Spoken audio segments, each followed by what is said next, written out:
What's up everyone, Alex here. Here's something not many of you know.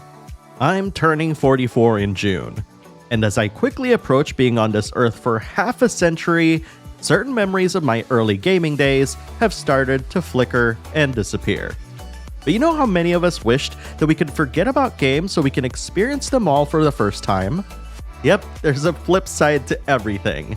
And in this video, I want to share with you 10 games that I want to replay. For more than just the reason that I described, of course. Admittedly, Project X Zone 2 is a game that I haven't even played yet, so this technically doesn't count as replaying it. But when I assembled gameplay of the game for a collab I did with Taylor over at the Gaming Shelf, I was enamored by the combat and how it looked like a fighting game. And in case you didn't know, I'm kind of a closeted fighting game fan these days. For those who don't know, Project X Zone 2 is a tactical RPG that features characters from Bandai Namco, Capcom, Sega, and a few from Nintendo. Think of it like a mashup like Smash Bros., but imagined as an RPG with Kiryu, Mega Man, the Mishimas from Tekken, and a whole bunch more fighting alongside and against each other.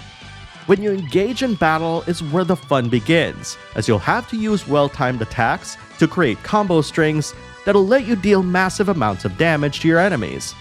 I've been told by fans that this is a little bit on the difficult side, but when I saw combo videos in a literal fighting game training room, complete with that drab grid design, I just wanted this game even more.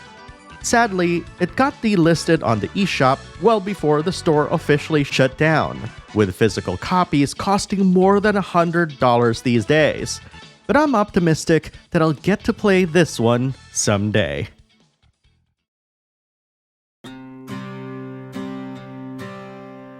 I hadn't heard of Fuga, Melodies of Steel until Tarks talked about it in a massive 20+ minute video. And if you manage to get him to talk about a game for that long, you know that it's worth paying attention to. Picture this. Your families have been kidnapped by an evil army, leading you and the rest of the young'uns behind. And then, you find a tank that you can pilot with the rest of your group, only to find out later they can deliver devastating attacks at the cost of one of your crew members' lives. Pretty dark, huh? Admittedly, I haven't forgotten much of my experience with Fuga Melodies of Steel, but with the sequel coming out, it's still a game in my backlog that I really want to play through. Its gorgeous art style, its clever yet brutal vehicle and crew management, topped off with some story beats that just highlight the brutality of war, and you got a game that you definitely gotta be in the mood for. Someday, I'll return to the war-torn environs of Fuga's world, but until I'm ready, I won't be rushing into its battles carelessly.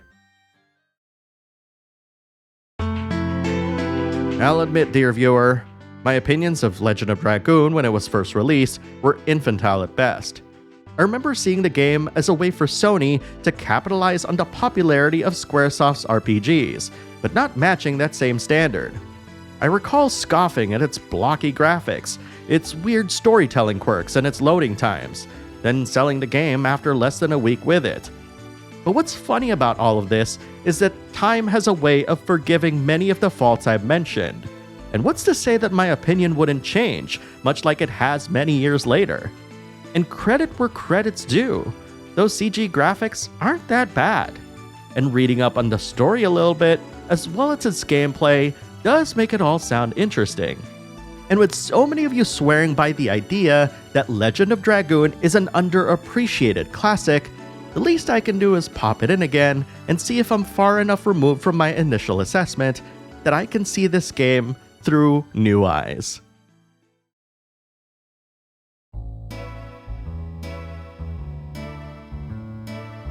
Say what you will about how the game's story just fell off a cliff in Disc 2, but whenever I think about my time with Xenogears, I am reminded of the incredible soundtrack, the amazing combo system that gave me sweet fighting game vibes in a turn-based manner, and mecha. Man oh man, do I love mecha. What I do remember about the game is how it integrated the idea of an id into the storytelling, and how it tackled some darker subject matter that most Squaresoft games skirted around at the time. It was so dark that when the game was presented as a concept to be Final Fantasy VII, Tetsuya Takahashi's superiors vetoed it, but allowed him to pursue the concept. What we got is an incredible tale that has one of my favorite combat systems of the era, alongside a presentation that blended real-time 3D environments with beautiful and evocative sprite-based artwork that still stands the test of time. And to be honest, just talking about all of this is making me chomp at the bit to want to play through it all over again right now.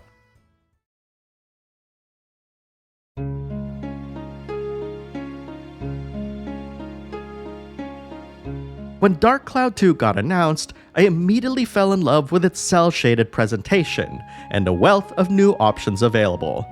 Just looking at both games side by side just tells you how much of a leap Dark Cloud 2 was in everything, and it's quite rare to see games exemplify what it offers through its visual fidelity alone.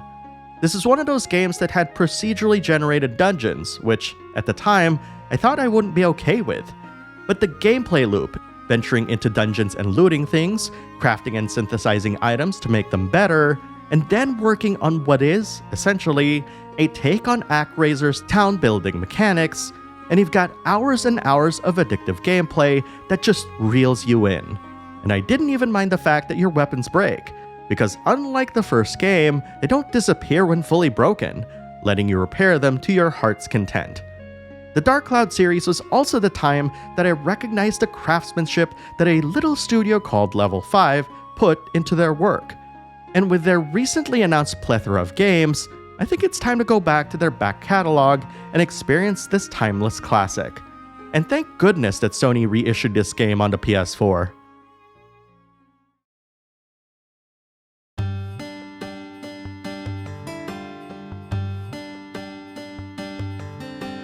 Speaking of Level 5, one game that I truly want to go back to and play is Rogue Galaxy. I remember being so excited about this game that I actually bought a used copy of the Japanese release while visiting Japan a year before it came out in the US. One of the biggest selling points of the game is that there's no loading time between exploration and combat, with battles triggered as random encounters. Combat happens in real time, allowing you to control one party member, while the rest of the party functions based on specific AI parameters. What's cool about all of this is that your party members won't spend resources to use special attacks or items until they ask you. And if you want them to do something specific, you have the option to directly tell them what to do if needed. And before some of you shirk at the idea of real-time combat, I remember Rogue Galaxy actually doing a very good job with the AI that lets you focus on the action rather than babysitting allies. And thankfully, much like Dark Cloud 2, Rogue Galaxy is available on PS4, if you're curious to play it.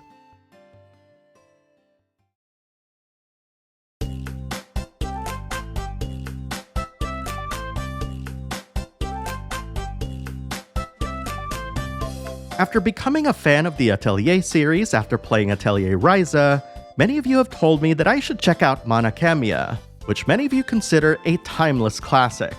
And when I finally managed to pick up a copy at a really good price, I gotta admit that it got its hooks on me.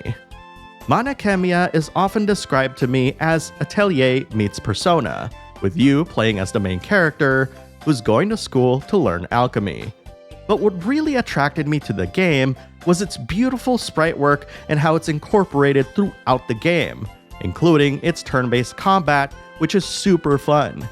The combat is par for the course for Atelier games, which lets you have a main party of 3, and the rest filling as reserves, who you can then call in to replace characters in the main party, jump in at the end of combos to get an additional hit, or to switch a character who's about to get hit. And in case you thought that it didn't have crafting, it does, and a whole bunch more that I didn't get to try out. But that's the thing. Even though I played very little of Mana Khemia, I can already feel that playing through the rest of it will be a fantastic experience. And that's a lot, coming from a 15-plus-year-old game.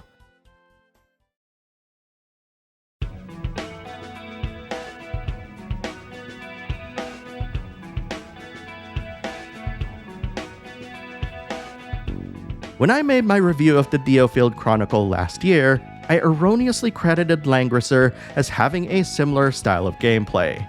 That's totally wrong, as the credit actually goes to Growlanser. And it's because of its similarities in gameplay that I'm feeling the need to go back and play through Growlanser Generations, which contains both Growlanser 2 and 3, and localized by Working Designs no less. In case you're unfamiliar, Growlanser plays out like a real-time strategy game, though occasionally, you can stop time by selecting your character and issuing them commands. This pausing of action helps make Growlanser's tactical combat more manageable than other games of its type. And admittedly, while it's not exactly an RTS given the constant pausing, it does remind me a lot of games like Baldur's Gate that blend tactical combat with pausing to help make sense of it all. What's crazy about all of this is that the games also featured branching storylines, which helped make it stand out amongst the plethora of PS2 JRPGs of the day. Best of all, your save from Growlanser 2 can be carried over to 3, allowing you to import characters whose endings you've experienced. It's crazy to think that importing an old save to a new game and making it a bigger focal point than just getting accessories or trinkets was even possible at the time. And admittedly, I kinda miss that.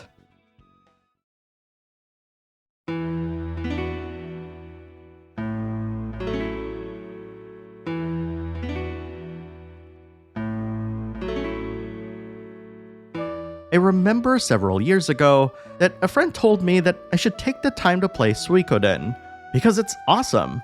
Well, I did play Suikoden 2, for a whole 3 hours.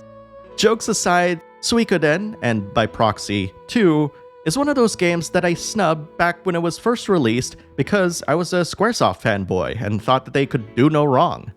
That said, I wanted to play Suikoden 2 because I'd spoken to so many people who proclaimed it as one of their favorites of all time, and if the comments in my 10 out of 10 video are any indication, it's indeed a must-play. So when I finally popped it in quick a few years back, it immediately ticked a lot of boxes for me from the start. Its incredible presentation, strategic combat, an amazing story, the huge cast, and with a modern remake coming sometime later this year, it certainly made me ask the question of, should I play the game right now, or wait till the remake? I don't know, what do you all think?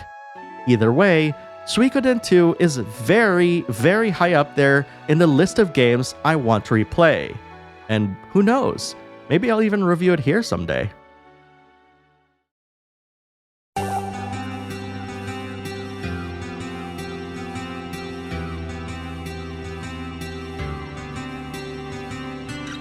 Did you know that there's actually been 6 Persona games? That's because Persona 2 is actually a duology: Innocent Sin and Eternal Punishment. While we never got a Western release of the PSP version of Eternal Punishment that came out only in Japan, I remember feeling really happy that Innocent Sin got released in the West. I seem to remember one person telling me that the reason why Innocent Sin didn't come out in the West originally was because of a certain dictator's presence in it, and after altering them ever so slightly, it finally got the green light. But what really brings me back to the Persona 2 duology is the crispness of its sprites alongside a 3D background that's got a ton of real-life details. And if you consider that 3D was just at its infancy back in the day, the fact that the duology can pack so much detail in its environments, in addition to the clever use of sprites, really made it stand out amongst the crowd. And that's not even talking about its incredible storytelling, its characters, and its combat and progression systems. I may hold the modern Persona games in high praise, but I'll never dismiss the fact that the Persona series started a bit differently than how it's portrayed these days. Heck, it even features a protagonist that's not a student. Crazy to think, right? Now, if you want to hear about JRPGs that shaped our love for the genre, make sure to check out the video up top. I've invited Taylor from the Gaming Shelf, David Vink, Emily from Orbalology, and a ton more to share their picks as well. So make sure to check that out. And thank you very much for watching, everyone. And I'll see you in the next video.